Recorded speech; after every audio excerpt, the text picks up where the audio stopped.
Hello there and welcome to this video. Essentially, the purpose of this video is to be able to give you a bit of a guide on how to attack the short answer questions for the design cluster. Now, whether you're doing it via Moodle or whether you're doing it via the PDF, you will find the questions are very similar. And if any of the questions are a little bit different, that's fine. Feel free to just reach out to your trainer and just ask them a question about that specific question. But this is a bit of a bonus video for anyone that is going through the short answer questions that would like some extra help. Now, that may be because in the virtual workshop, there's just not enough time to go through the short answer questions, or maybe you are going through Moodle and you're just stuck on a question here or there, and you just want some extra support on how to approach each of the questions. All right, so let's quickly go through the booklet. And in the beginning here, we've got a place for you to put your name and your details. And then we come down, we've got the place for your signature. It's very important that you do sign that and put the date, okay? So coming down here, this section is filled out by the assessor. It's not filled out by you, so don't worry about that. All right, so if we come down, we've got some general introduction, instructions, and building the context for the assessment. All right, so let's jump into some of the questions. Now, as I go through this, you may want to have the assessment open. You may also want to have your textbook open as we go through it as well. Now, in this video, I'm not going to tell you what the questions or what the answers are, but I will tell you how to approach them and maybe how to research the answers as well. All right, and I may give you some strong hints along the way. So definitely have a pen and pad ready to take notes as I go through it. Also, I do recommend that you watch this webinar a few times or pause and rewind if you need to at any time as we're going through some of these things. All right. So question 1, training programs may be run for a variety of purposes. List and describe at least 5 of these purposes. So what we recommend that you do is think about 5 reasons that you may run training in your organization. And that could be things like skill development. It could be things like meeting legislative requirements. It could be professional development, all right? All those things that might come to mind as you read those questions. And definitely in the textbook, we map out or we explain different reasons that training may occur, okay? Question 2 here, it says, give a brief overview of some of the areas of responsibility of the following organizations. So what we suggest that you do is go to Google and type in AISC, Australian Industry Skills Committee, and have a read up on what they do and why they exist. Okay, there's also going to be an explanation in the textbook, of course, as well. Industry reference committees, same deal. Go to Google and read up on the IRCs. Service skills organizations. Australian Skills Quality Authority, ASQA.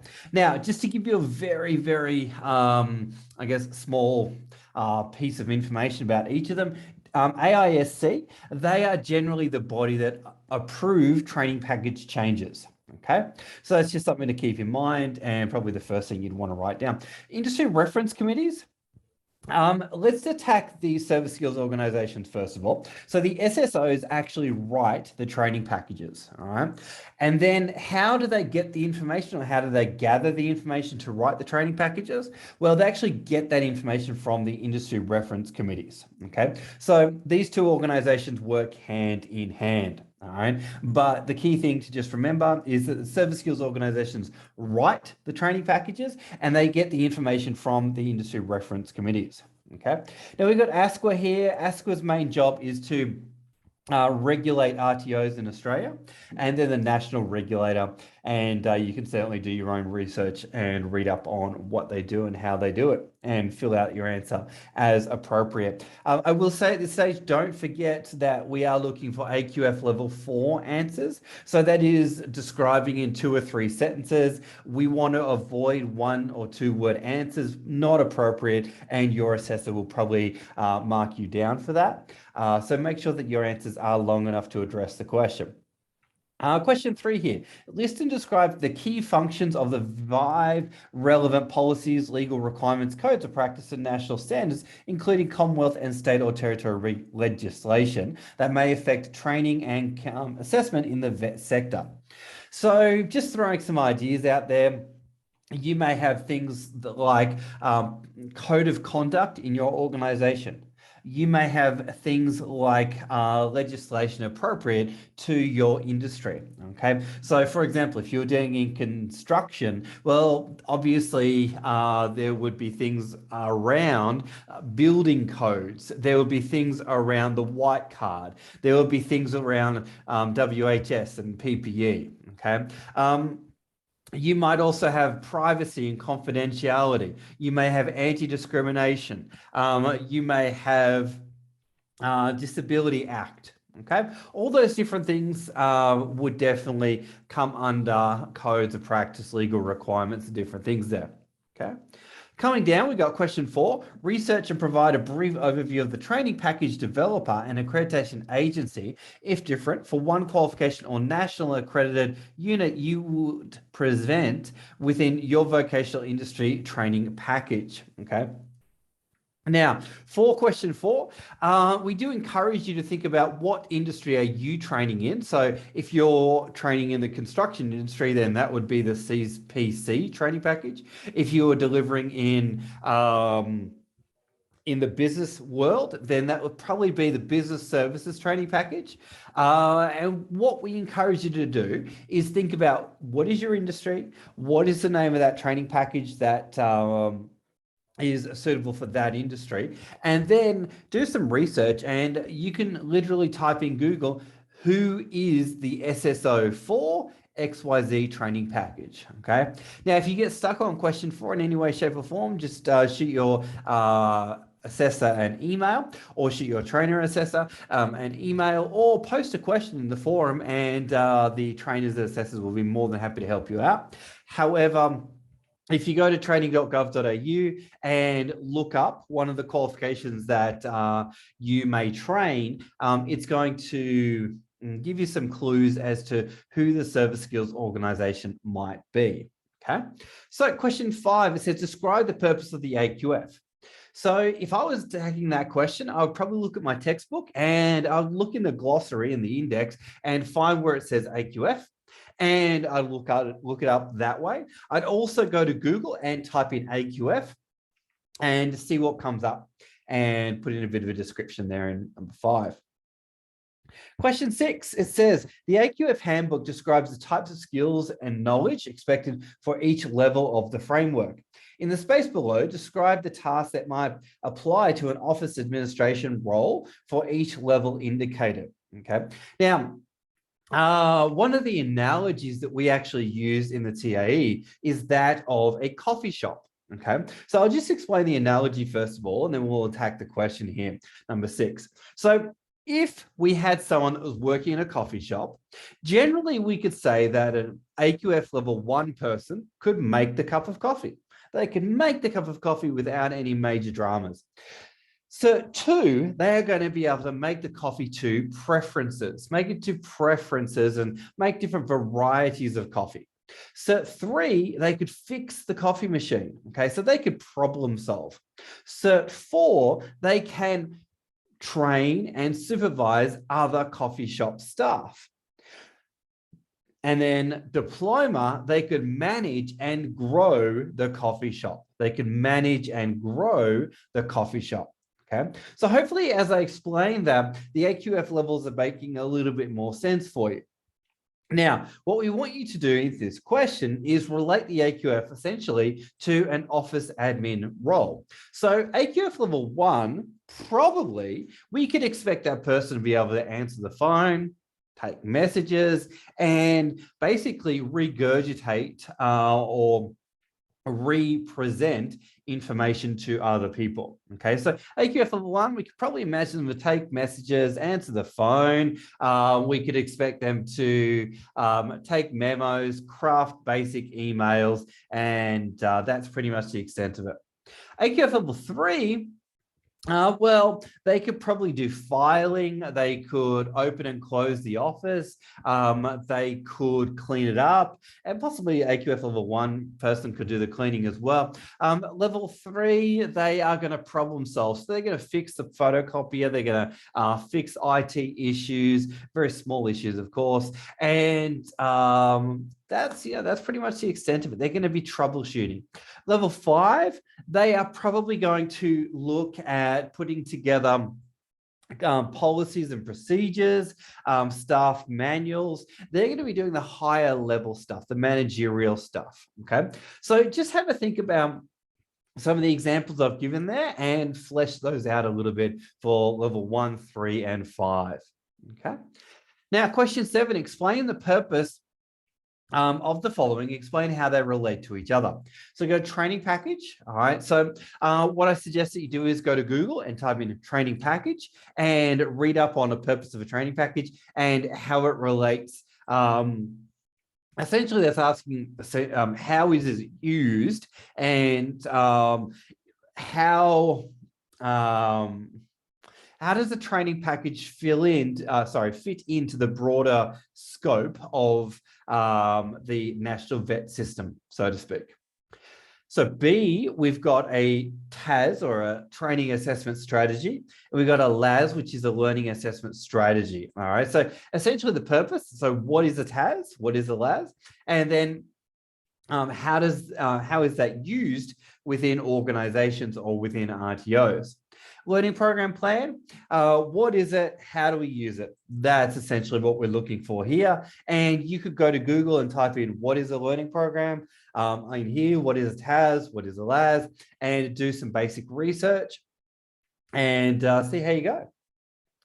All right, so coming down, question 8, changes to training packages can and do occur. List the sources you would use to research any changes that have been made to a training package. Okay, so a very straightforward answer for question 8, if you're taking notes, intent, nudge, nudge, is probably going to be the service skills organization for your industry.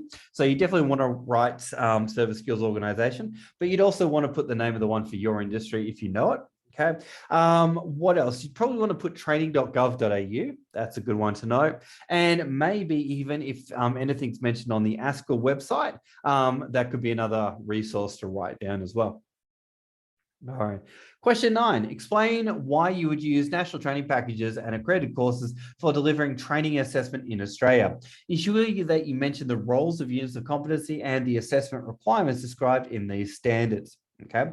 So for this, I would probably think about the textbook, and I would go and read up again on what is a national training package, what's the purpose of it, and then maybe even read up on accredited courses and what's the purpose of that.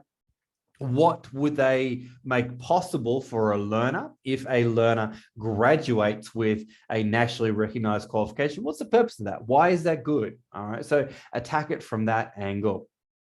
Cool. All right, question 10. Describe the format and structure of accredited courses. Why would you select an accredited course instead of a qualification or skill set from national training package? Okay.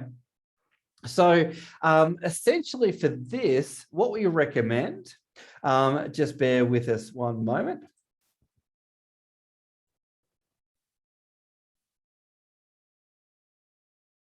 All right, so what we recommend for question 10 is if you actually go to Google and if you type in accredited courses template, you will actually find this document. You'll find this document.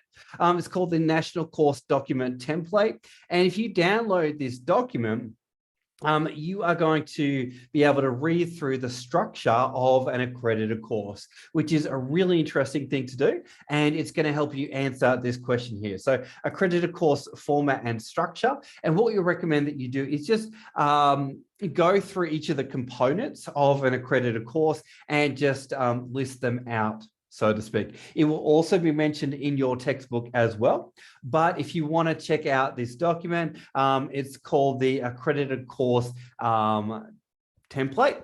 And you can also go to this site here, asqa.gov.au/resources/forms/national course document template, and that'll help you out as well if you click on this link.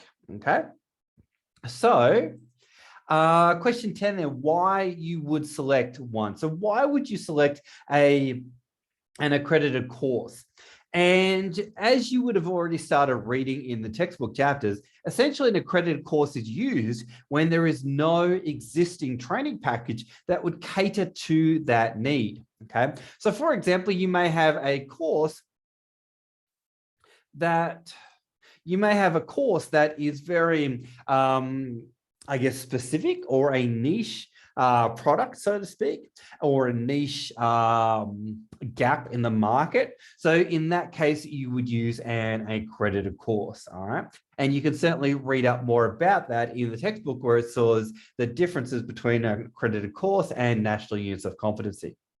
All right, question 11, it says training packages include a range of endorsed and non-endorsed components.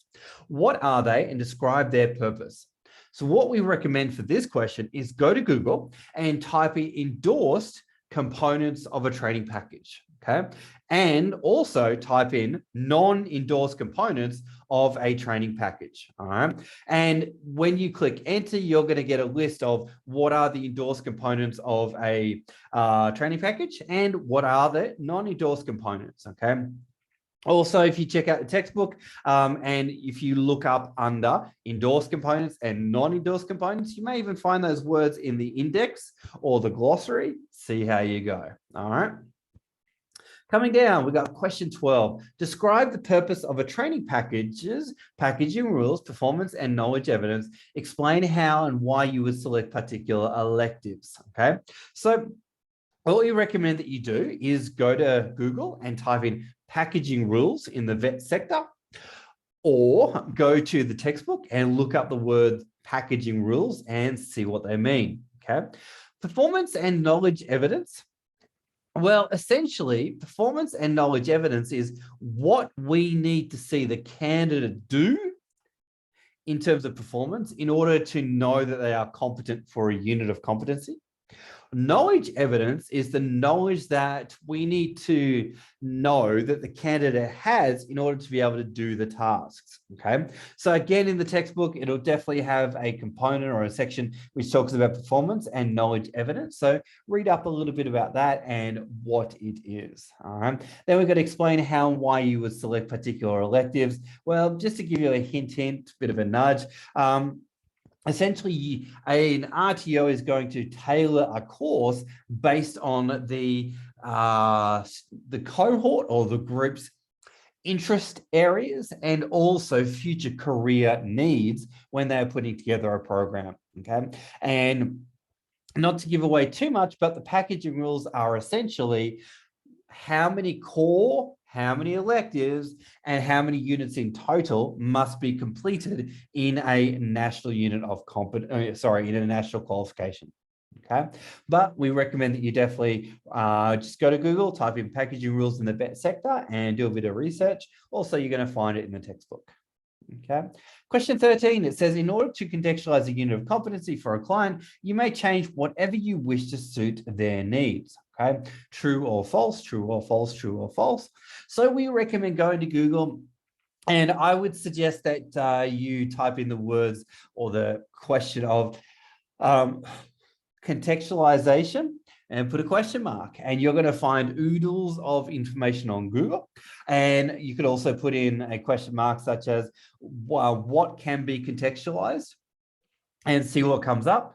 Also, if you go to the textbook and check out the word contextualize, immediately there's definitely going to be an explanation on what can be contextualized, what can't, and how to do it. Okay, cool. So if we come down, question 14, in which section of the unit of competency you would find information about any units that must be completed or will be needed prior to the commencement of training? Now I'm going to say, hint, hint, nudge, nudge, it's probably the prerequisites. All right. So the section that talks about prerequisites. So if you wanted to, and you wanted to find out more information, go to the textbook and check out the word prerequisite, and that'll help you answer question 14. Question 15, explain how an understanding of instructional design principles can help you develop your training program. Consider learning preferences such as VARK or VARK in your answer. So what we recommend that you do is know that VARK probably is the best place to start Googling and researching. So go to Google and type in VARK, see what that means. Hint, hint, nudge, nudge, maybe visual, auditory, read, write, and kinesthetic, maybe. And then think about how would you design or tailor a program to meet all of those needs of learners. So the visual learners, the auditory learners, the read write learners, and the kinesthetic learners, okay? And essentially, how are you going to make sure that there is information that is delivered in a visual way, that there are discussions, that there's opportunities for learners to read and write, and there's opportunities for learners to be tactile and get into the activities and do role plays and different things like that. We also recommend that you just do some simple research on what are instructional design principles and see what comes up for you there. Question 16, list 5 performance standards in addition to training package requirements you could include in a learning program, okay? So for this question, we're thinking a little bit broader within a workplace. So it could be things like key performance indicators, so KPIs. It could be code of conduct. It could be safety regulations. It could be performance standards for particular areas of a business. What else? Yeah, safety is another great one to always include and to go into a bit of depth about. All right. Any kind of performance standards that you can think of that you are measured against in your workplace or that you would measure others against in the workplace. All right. So let's just say that one of them could be WHS standards. Let's just go with that for that one. All right. And we now need you to think of 4 of your own and see what comes up. Okay. Question 17, we've got learning resources can be produced in a range of formats. With your own training program in mind, describe the type of resources you might use, where you will use these materials, and how you might evaluate these materials to suit the training program. So I'll just give you one example. So type of resource could be PowerPoint presentations. Okay, PowerPoint presentations. And the source could be, well, we will get that from the training department. Okay, evaluation method. Well, a question is basically asking, how are you going to evaluate if they are doing a good job or not, or how are you going to evaluate if they are fit for purpose? So essentially, you could probably say in there will be a review meeting where the materials are discussed with other trainers. Or maybe you will use the feedback from learners and gather their opinions about the PowerPoints. Okay, so other types of resources that you may think of could be handouts. Where do you get that from? Well, it could be from subject matter experts. Evaluation method. How would you judge that that's a good handout?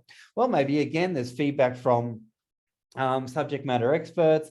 Maybe there's feedback from other trainers. Maybe there's feedback from other learners. Maybe there's feedback from past students as well. All right, whatever you think would be appropriate. So far I've given you 2 here. I've got PowerPoints, I've got handouts, and there's lots of other different learning resources that you can probably think about. And then think about, well, where would you get them? All right, you may even put in particular websites in here. And then how would you judge if it is a good learning resource or not? Okay. Coming down, we've got question 18. Training is delivered using different methods depending on the purpose and circumstances. Explain what methods you would use for the following scenarios and give reasons for your choices. So we've got workplace site, we've got classroom and student in another state. So method of delivery, workplace site. How would you deliver training on a workplace site? All right. Would that be using a whiteboard? Well, possibly not. Okay. Would it be doing more practical tasks? Would it be doing more simulated activities? What do you think? All right. Assessment method. Would you do a written test if it's a workplace site or a construction site? Well, maybe, probably not. All right. You're probably going to do more observation and maybe verbal interviews. All right. Reason for your choice. Why do you think they might be a better choice than maybe like getting people to sit down and write answers to tests? Up to you. Have a think about it. Classroom groups. Method of delivery, well, this is probably the most stock standard, easiest one to think of. I mean, your classroom groups, you're probably thinking about your PowerPoint, your flip chart, and doing group activities because it's a classroom, right? Assessment method, you're probably thinking about written tests, you're thinking about essays, you're thinking about case studies, you're thinking about multiple choice questions, all those kind of things, right? Reason for your choice, well, it's probably more suited for I guess, testing knowledge and also creating an interactive learning environment and engagement with the learners. Student in another state, well, just think about if you were delivering a course on Zoom or delivering a course online, what's your method of delivery? I'll probably just answer that question for you there. So you got Zoom, you got Teams, you got just so video conferencing software. Okay. Assessment method, well, probably you're going to do it again, online submission. It could be verbal interview. It could be online quizzes, things like that. Reason for your choice. All right. I'll get you to think about that and fill that in. So coming down, we've got question 19. List the components of a streamlined unit of competency and give a brief description of each section. Okay, so in terms of finding the answer for this, you probably want to go to Google and type in literally components of streamlined unit of competency. Push enter, see what comes up. Okay, or just type in streamlined unit of competency. You can also go to the textbook and look up components of unit of competency or unit of competency. And it's going to list out all the key components for you. And I'll give you a hint and I'll say that at least one of them will be the elements and at least one of them will be the performance criteria. And at least one of them is going to be the modification history. At least one of them will be the code and the title. I mean, it's lots of different ones that we can list out and describe here. But when you go to the textbook, it will list out all the key components for you and it'll have a bit of a description as well. All right. So if you come down, now we've got the question 20, we've got a bit of a scenario here. And let me just walk you through the scenario a little bit and we will give you some strong foundation on how to answer the question. Okay, the question is not hard, but there's just a few components to it. Okay, so question 20 here.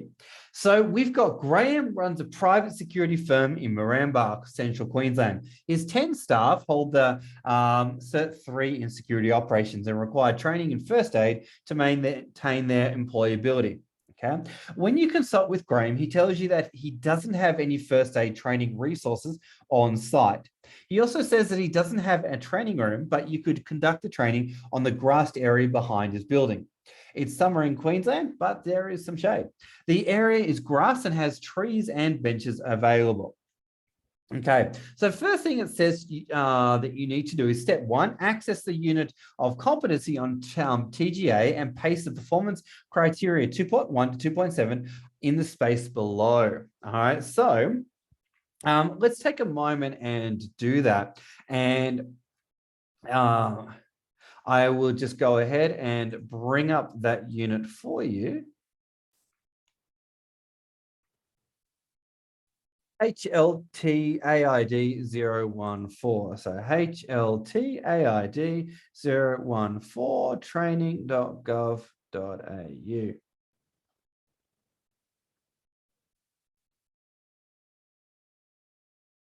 All right, so this is the unit of competency, HLTAID 014. So provide advanced first aid. So if we scroll down, we are going to head to the performance criteria and we got 2.1 to 2.7 here. So all we're going to do is we're going to copy And we are going to come over to the booklet that we've got here, and we're going to paste that in. All right, so not too hard. We've just gone to the unit of competency and we just paste that in. Now, step 2 says in the right-hand column, make notes of what you need to research, what equipment you may need to organize, the assessment methods you would use, and how you would contextualize the criteria to meet Graham's situation and his needs. So asking you, the viewer and the listener on this video right now, if you were delivering CPR, first of all, I'd like you to think about what equipment would you need? Okay, what equipment would you need if you're delivering first aid training? Now, it's a bit of a hard question if you've never delivered first aid training, but let's just throw some ideas out there. So you may need some mannequins. You may need some first aid bandages. You may need some gloves. You may need some masks. Just have a think about what kind of equipment would you actually need if you were delivering first aid training. And if you actually read through the unit of competency itself, provide first aid training, and read through it, it's actually going to give you some strong hints about the kind of equipment that you're going to need as well. All right. So we definitely encourage you to check out the unit of competency itself. Also, it actually lists out some of the key things down here as well in the assessment conditions, okay? All right, so for example, it needs some tourniquets, okay? So very simple example there. So first thing it's asking you is for the equipment. Next thing it wants you to think about and put your answer in for is what would you need to research? Okay, so hint, nudge, nudge, you probably need to research what are the latest guidelines for the ARC, so the Australian Resource Council. All right, that's mentioned in the unit of competency. You need to research that. Okay, what else would you possibly need to research? Well, what kind of information would we need from Graham in regards to their policies and procedures in regards to first aid at his organization? Okay, maybe there's also some things that you need to research in terms of what are the expectations on a security guard in providing first aid. Okay, something to think about. All right, now we've also got this piece around contextualizing criteria to meet Graham's situation. So have a think about what kind of scenarios may security guards come across that would require them to provide first aid. Now, this gentleman or this gentleman who runs this business, it's in Northern Queensland. So maybe there's scope for some scenarios around finding someone that has got heat stroke, because that's in North Queensland, quite hot. Maybe there's some scenarios in here about someone that's been bushwalking and that has collapsed. That's a scenario that you could suggest. Maybe there's someone that, what else have we got here? Maybe the security guards work on mine sites, okay? And maybe there's scope to mention accidents or incidents that happen on mine sites, okay? So just some thoughts that you could put in there. Step 3, we have in the box provided, rewrite one performance criteria to suit Graham's situation, okay? So how do we do that? Well, let's grab 2.3. We got, let's see if I can do that. Got step 3. So display respectful behavior towards casualty, okay? So if we wanted to rewrite that one, we could say something like display, I'm not gonna write it in, I'll just do a couple of examples for you. It could be display respectful behavior towards minor who has been identified and who has been discovered on the mine site, and approach the casualty in a respectful manner. Okay, something like that could work. What else have we got here that we could contextualize?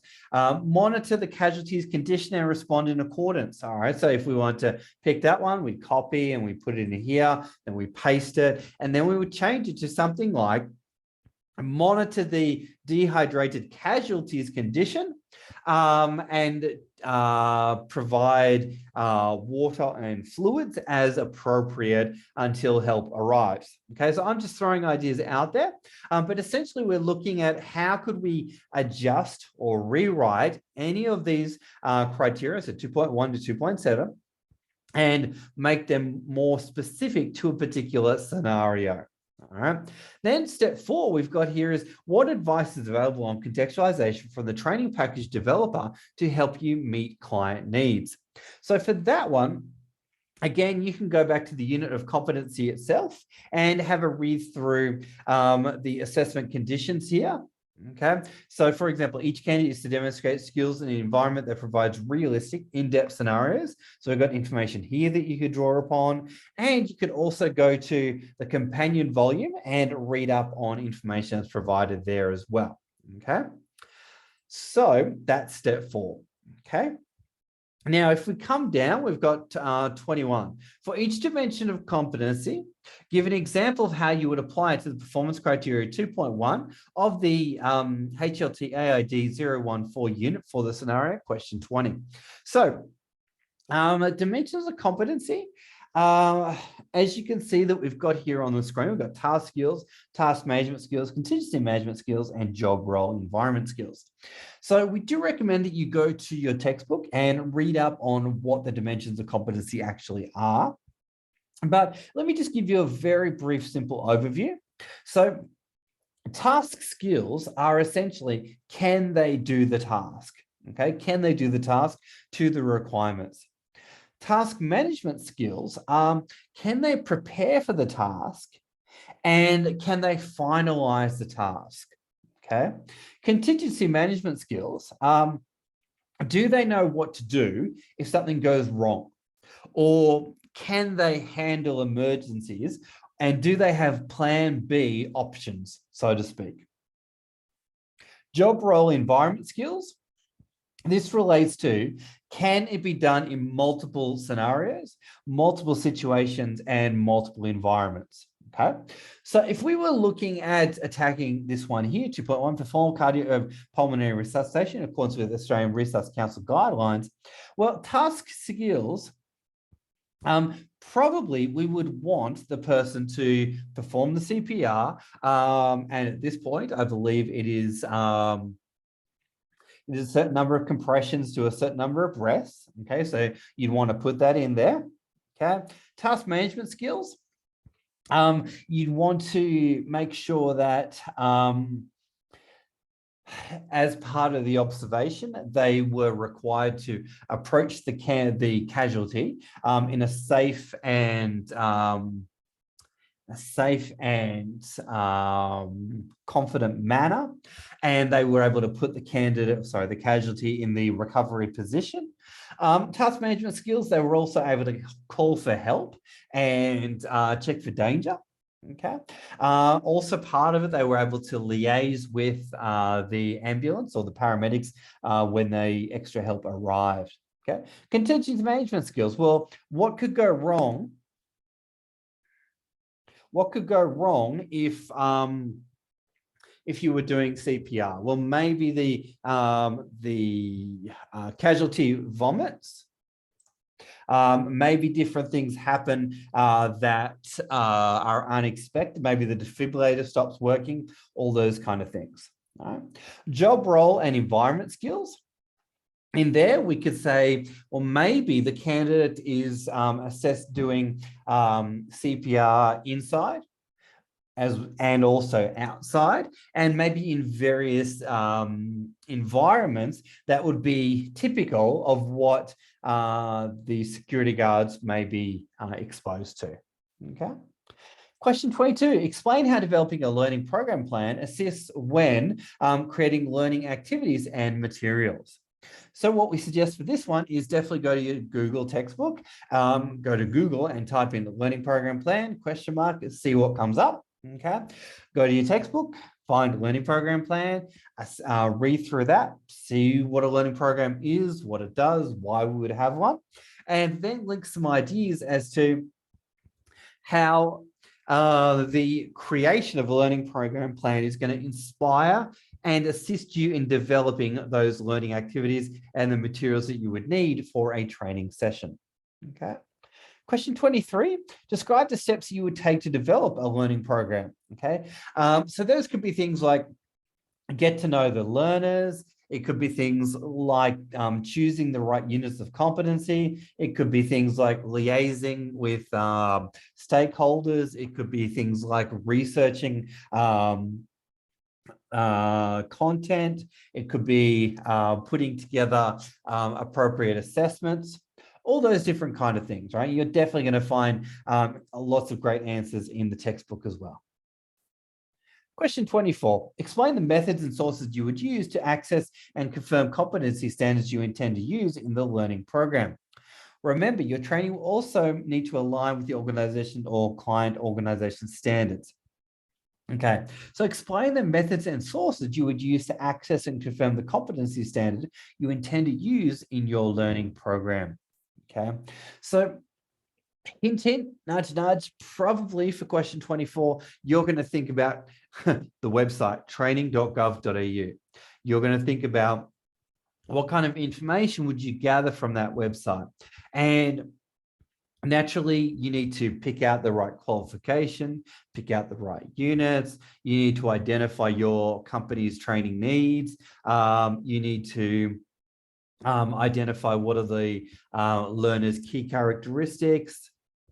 You need to maybe speak to subject matter experts, all those different kind of things. Okay. Question 25, using your own industry, describe any general and specific WHS issues that need to be included in any training conducted. Okay. So this could be things like inspecting the training area.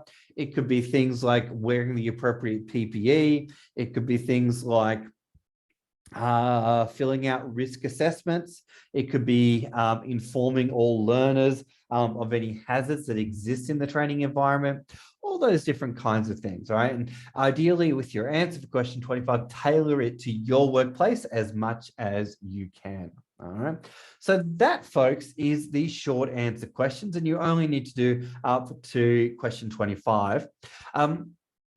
As I said, in the Moodle platform, there may be slightly different questions, and we will do a different video on those ones in particular. However, this video was simply to give you a little bit of guidance around how to attack the questions 1 to 25 for the design cluster short answer questions. All right, so hopefully it was valuable. Hopefully you got something out of it. And hopefully as I went through, you took notes and started to think about how you would approach these questions. Thanks so much for watching. And we hope to see you at one of our next courses. And we hope that you are enjoying your assessments.